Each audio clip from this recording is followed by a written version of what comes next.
Hey everyone, it was a crazy year, wasn't it? 2011 was full of a lot of ups and a lot of downs, but hey, we made it, didn't we? And I've come back, I'm working on a bunch of new reviews, but I thought I'd take this time, now that we're at the beginning of the year, to look back at some of my favorite moments from 2011. So let's just get on with it. Here are the top 11 of my favorite moments from Spoony videos of 2011.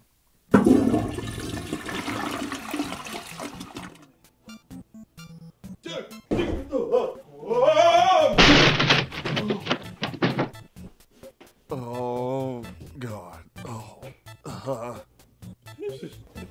Whoa! Number 11 is the bad camera sketch from the Highlander Last of the MacLeods game for the Atari Jaguar CD, and I really like this sketch for a lot of reasons, and mainly I just wanted to bring up memories of the Atari Jaguar CD game, because I was very fortunate to get a working Atari Jaguar, and ironically enough, the Jaguar CD broke the instant that I got all the footage I needed for the Highlander game. So it's a miracle this thing worked at all, and it crashed pretty much the whole time it did work, but the bad camera is pretty much what I'll remember forever when it comes to a lot of the early games, a lot of the survival horror games like Resident Evil. For some reason, you are cursed with a camera that is outright attempting to sabotage you, and I just really like this sketch, although I will admit I pretty much stole it wholesale from the TV show X-Play, which was airing on Tech TV at the time. It's still airing now, but it's not anywhere near the form it used to be. It was a really funny bit, and I just really wanted to kind of pay my respects to them, and yeah, so enjoy this. No! No! No! Number 10, the infamous Wing Commander scream. I couldn't see how they could possibly screw this.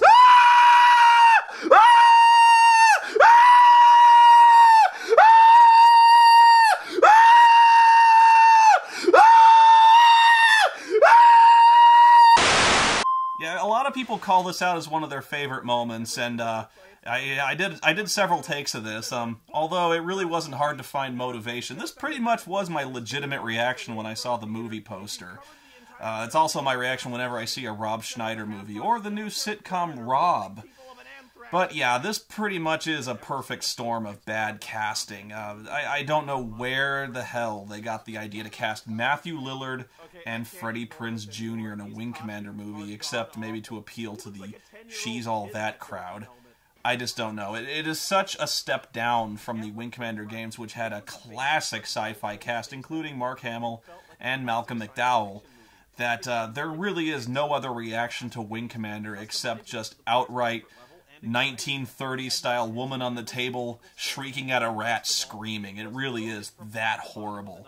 It's one of my favorite moments, and also I also rather liked the completely hairless Kilrathi cats, the enemies in Wing Commander, the anthropomorphized cats who have no hair on them at all and look like just the worst possible unfinished creature shop type effects possible, and their oh shit reaction to the sudden black hole that they completely missed. I worked rather hard on my shrieking tirade against the how did they miss that black hole sequence.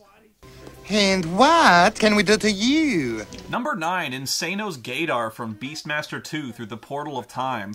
The gayness! It's off the charts! We're getting into the gigaqueer range! Ah!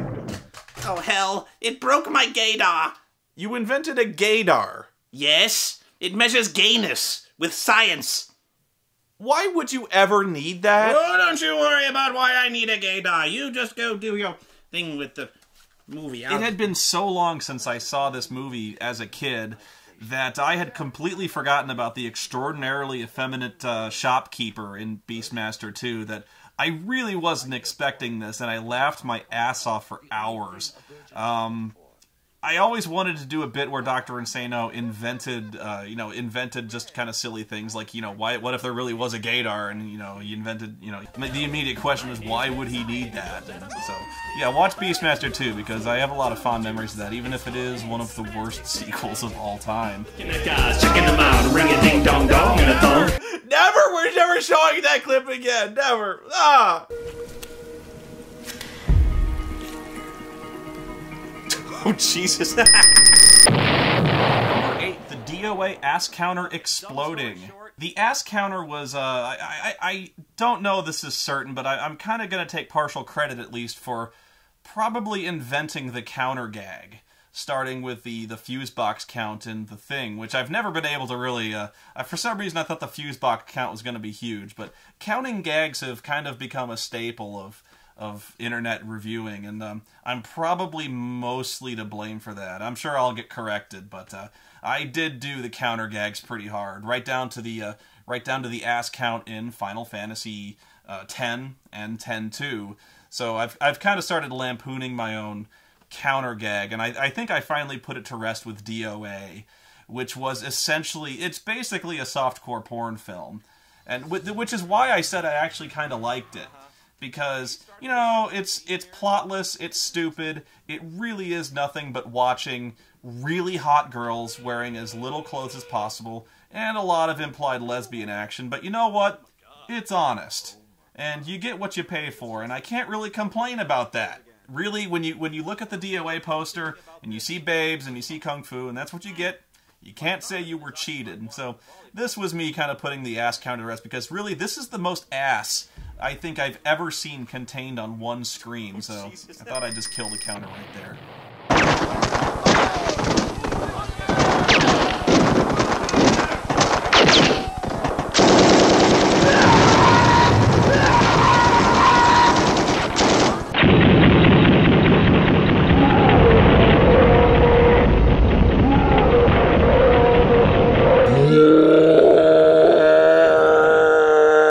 Number 7, Mercenary Fighters' manliest moment ever. I did not know this moment was coming in Mercenary Fighters. Pretty much up to this point it was a fairly standard action movie that Avatar would later proceed to knock off, but this is one of the most glorious moments I think I've ever seen in an action movie. This is so G.I. Joe. This is pretty much everything that Red Brown is encompassed in one picture. This is really amazing, and in fact, the framing of this shot is literally, it is just totally poetic. You know, this is beautiful. You know, it really does encompass everything that Red Brown is. I want to get this painted on the side of a van. You know, I want to get a painting of this on velvet or some shit.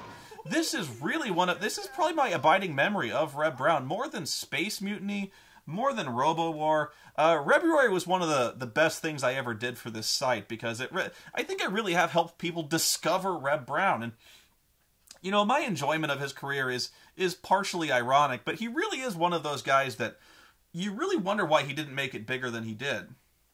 Because he really was a product of the Schwarzenegger, Van Damme age, where really this was the canon films. You know, this is everything that canon films were.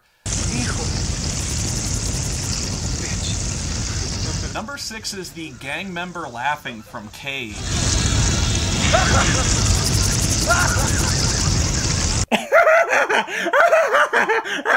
I really just wanted to call back your attention to the Cage movies in general. I mean, this laugh was really, really funny, and it probably is the one thing I remember more than anything else about the movie. Well, that and Mr. Takagi being fucking awesome in this flick, saying, "You must fight again in 30 minutes, but the Cage movies were such an amazing surprise for me. Again, February was amazing, because I probably never would have discovered these movies otherwise, because they really are legitimately good action flicks. I mean, you can obviously see that they're derivative of a lot of other movies, or, you know, other movies derived off them, you know, like Bloodsport and things like that. But, you know, Lou Ferrigno and Red Brown really do turn in pretty good performances, all things considered. And the fact that Mr. Takagi here is a pretty slimy villain makes it all the better. And so, they're actually two very different movies, Cage 1 and 2, but they're both really entertaining in their own way, and I really would recommend checking them out if you haven't already. I like wrestling. But I don't like fighting. But I like to wrestle. But I don't like fighting. But I like to wrestle. But I don't like fighting. But I like to wrestle.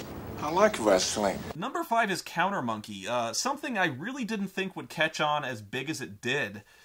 Very pleasantly surprised to see as many people connecting with Counter Monkey as they have. I'm really surprised. I've heard other critics have called me on Skype, and they say, I haven't watched any of your other stuff until I saw Counter Monkey, because I used to play D&D, or people who say, I don't even know what you're talking about, but I like hearing the stories. Which is really flattering, and in fact, I've started brainstorming a bunch more just to kind of come up with all the stories that I've forgotten, and that's really the biggest crisis plaguing Counter Monkey is my bad memory.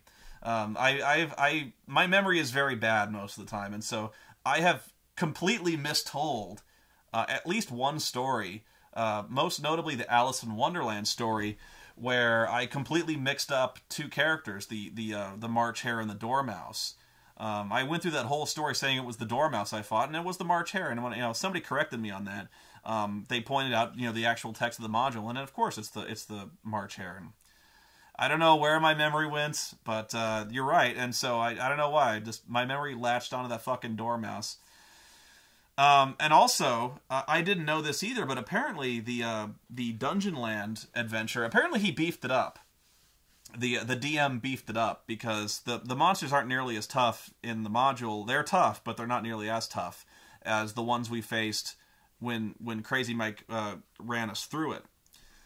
So yeah, that was kind of nuts. And so I really don't think the March Hare is a 20th level monk, but he was in this adventure because he showed me his notes later on. So I thought just that was the way it was written. So Counter Monkey is it's going to continue, and you're gonna get a lot more apocryphal, poorly remembered stories as long as they're entertaining you. Well, I'm not making anything up. My mind is, but that's through the mists of time and memory. So don't worry, you're gonna see a lot more of this, and hopefully we'll get some more Counter Monkey memories getting made, because I plan on getting a new game get together real soon. Number 4 is the Big Tits Dragon from the Spoony Snob episode of Zombie 5. As far as I can tell, this movie is pretty much the officially recognized 5th movie in the zombie series. Wait a minute, the Big Tits Dragon? What? You know, my Cinema Snob impression is spotty at best, but even Brad Jones himself really said he laughed his ass off at that scene because it really kind of captured his reaction, his very world-weary, just achingly confused reaction to whenever he sees something that just should not be. Like, really? What? This exists? Like, we live in a world where the Big Tits Dragon exists? What? There's not gonna be any zombies in this movie, is there? And so, yeah, my Cinema Snob impression's not great, but he thought I really captured his essence in that moment. And so I cleared that impression with him. I was really afraid he'd be offended. And so I made sure to clear it with him. Like, I respect the hell out of you, man. I really do. And even when I was bashing his really shitty early production values, like the bad camera, the bad lighting, and I even put the added touch in there. I hope some of you noticed and appreciated it. The sound of the camera motor in the live segments as opposed to the voiceover segments. And I don't think even Brad picked that up, but until I pointed out, he was really flattered by it, and I'm glad. So, as for the Big Tits Dragon movie itself, people have asked if there's going to be a review of it, and honestly, I don't think so. Maybe, in the future, maybe. Brad has also kind of kicked around the idea. I don't think it's going to happen because, honestly, the Big Tits Dragon is essentially Japanese porno, and it's fairly stock at that. It's really just kind of basic. So it's not really epically bad. It's just got a really funny title. And so the Big Tits Dragon was just something I noticed on IMDb typing in the name of the movie. For some reason, it was just in a related search to Zombie 5. I don't get it either, but it was a really funny title, and that just kind of happened organically through editing, where I was just kind of putting together the pictures, the screenshots I got from IMDb, and there you go. Oh, hey, I wanted to double check that clue. It's Mon, right? Nah, it's just that I heard some kids saying it was Key. It's Monkey. Yeah, I figured it was Mon. Over and out. Put it together, fuck pump, it's Monkey. The clues are Key and Mon. It's Monkey! How do you not get this? Kimon? It's Monkey! Monkey! You vapid whores! Monkey! Ah! Oh my god! It really is iconic of the bad writing. You know, the fact they can't put together the simplest of clues. And it's even worse when you realize that when you reach the end of this particular dungeon in Zanarkand, that the password is essentially meaningless anyway, because Zanarkand has become a tourist trap, and so the password is really just something for the tourists. And so there is something to be said about the anticlimax being somewhat clever, and then there's also something to be said for the game wasting our fucking time. So that was my frustration with Kimon. Number 2, SIMCOE the Magician from SKULLDUGGEry.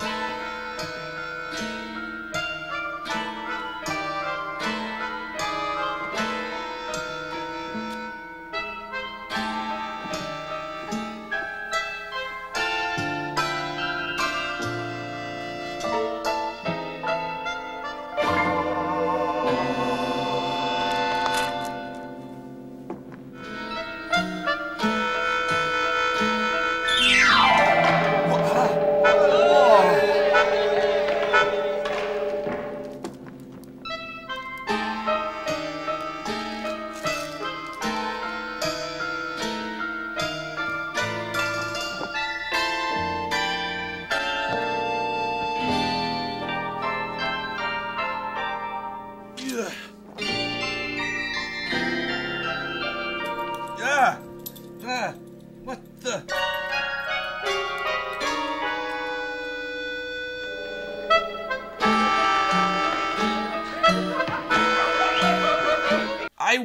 I was offended at looking at SIMCOE the Magician in the movie, because his magic act is so bad. It's non-existent, basically, because his entire magic act is just editing. You know, he makes things appear between edits, and I was offended by the tradecraft at work here, because, you know, in a half hour, well, let's be fair, an hour, I put more work into my SIMCOE the Magician sketch than they did during the whole course of shooting. And example, I actually took the time to learn how to make balloon animals, because I made that balloon animal dog that would later turn into Oreo. And so I spent about an hour, you know, looking at videos and practicing with my own balloons to make that. I have a lot of aborted, really bad, you know, balloon animals, but I know how to make a dog now. I know how to make a pirate sword out of those long balloons. And so, you know, if I can do that, I could probably take an hour and learn a simple sleight of hand trick and replicate that on camera. So I was pissed off watching that, where SIMCOE was just kind of had this deadpan serious look on his face, and he was just and you know, this is the reason why, like, David Copperfield and a lot of other magicians are sure to remind you when you're watching their TV specials that there's no trick photography, there's nothing mysterious going on here. And of course there are tricks at work, you know, mirrors and things like that, but they don't just do it to where they edit and, oh, the Statue of Liberty is gone. They actually have done some kind of optical illusion. There's tradecraft there. And so, yes, I did buy a tuxedo for my SIMCOE the Magician costume. The top hat, I don't know if you can tell, is far too small. And several people have complimented me on the makeup job I did, which was really just pale foundation and lipstick. And I wasn't even really that happy with the makeup, because I know nothing about putting makeup on, so I just kind of smeared foundation on my face and smudged lipstick on, and I think it looks really bad. But this was also the origin story of Oreo in the context of the Spoonyverse videos. I don't know why I felt compelled to do that, to give my dog some kind of origin story in the videos to explain her presence, even though, you know, I just went and got her in a shelter, but whatever. I thought it was cute. And my favorite moment of 2011 is the human spider. Gentlemen, I am Dr. Insano. Welcome to my creepy basement. I intend to join the gastric systems of 2 human beings in a way never thought possible. I will create the world's first human spider.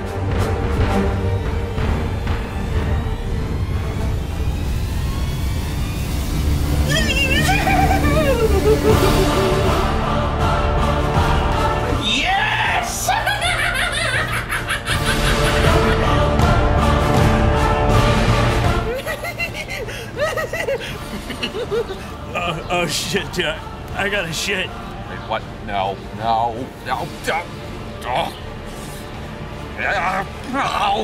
Feed him! You know, when you're talking about Dr. Heiter from the Human Centipede, and, you know, really, why is he doing this? You know, why is he sewing people ass to mouth? And really, the answer is either just he's insane or science. And so, you know, we just start kicking the idea around, what if Dr. Insano had the same idea, but kind of different? So, you know, what if his idea was to sew people ass to ass? And so, this was really when I started to realize that Brad Jones he's a player, man. He's a sport. He will do anything if it's for laughs. Very inspiring figure, honestly, if you ask me, and I'm trying to live up to that, because when I started spitballing ideas for the Human Spider, he was down for it. He was down for anything that I would have had him do, because it was funny. And I'm very grateful to, you know, Brian and Jared and everyone else who was willing to appear in that video, because it really is one of the more humiliating things you're ever likely to do. Because we had to go to Walmart, had to buy adult diapers, stuffed animals, all on the same trip. And so we had to go down to Brad's basement and wear diapers, or they did, I didn't have to do it. But while Dr. Insano's on the lawn cackling, and believe me, the neighbors, they've seen some weird shit from Brad before, but nothing quite as weird as that. So, this was one of the most fun movie-making experiences I've ever had, and it was one of the more ridiculous things I've ever done, too, but this is a memory for me that it's probably my most abiding memory of 2011, is just making this really fucked up, perverted, and just hilarious trailer spoof for the Human Spider, and something that's even been followed up on, with Brad actually made a sequel to the spoof trailer, which is probably funnier than even the one I did. But I cameo in that one. So, but I really love this scene in the sequel where he's, you know, the guy's, he's gonna sew us ass to ass, ass to ass. Even for me, this is really fucked up.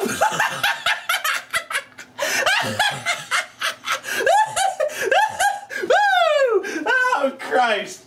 And there you have it, my top 11 moments of 2011. I'm interested to hear what your favorite moments are and what you would have added or removed from the list. I just hope I brought back some good memories for you from last year, and I hope you're looking forward to watching those videos again and looking forward to to even more videos in 2012, because I've got a lot of things cooking. I'm back full-time, I'm working harder than ever, and I've got a lot of series that are wrapping up this year. Final Fantasy X-2 is going to be finished.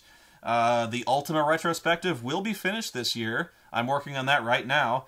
And who knows, we might see the return of February, and I'm going to be in at least 2 movies this year. Keeping those under wraps, but I'll tell you what they are soon. But we've got a lot of great moments coming up, and I'm really excited to get back to work. So until next time, have a fun 2012.